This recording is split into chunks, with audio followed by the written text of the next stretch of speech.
Okay, so let's go ahead and get started in Photoshop. You'll notice that the icon for Photoshop is this feather here that's on board and on the dock. It's called Adobe Photoshop CS.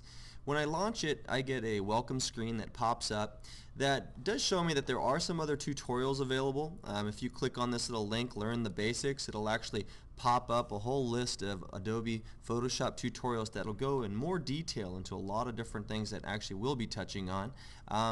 And so if you ever want to go in further into some of the things that we're discussing, you have that option here.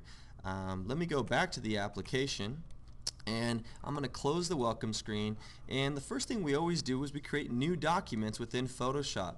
It's important that when you create a new document, you're conscious of how big that document's going to be for how you plan to use it. So since I'm going to digital video, I know that we will be using a preset that's set for NTSC DV720 by 480 with guides.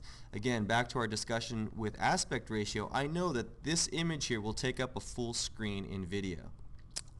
You'll notice that it shows me my width, my height, the fact that I'm working in 8 RGB color, and that's at 8-bit with the white background. All of that looks good. If I like to, I can even type in a name for the image if I know what my composition is going to be, and I might just call this my first name.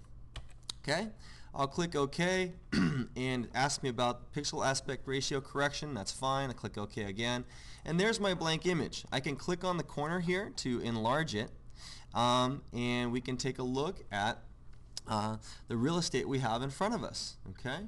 At this point, we know too that all of our palettes should be organized the way you see them on this screen. If, for instance, a palette's missing or something's moved in different directions, one thing I like to do every time I create a new Photoshop document is go in and reset those window locations by going to Window, Workspace, Reset Palette Locations.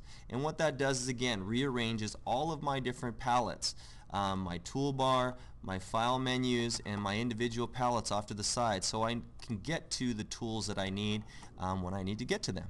Alright, and that, ladies and gentlemen, is basically how you set up a new document. Remember, at this point, nothing has been saved, so to make sure that you save this file to the right place, you'll want to go to File, Save As, and now name your file and save it directly to your student folder.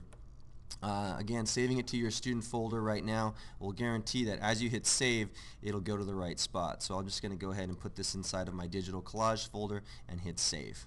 Alright? So far we've created a new document, we've reset our palette locations, and we've saved that document to our student folder.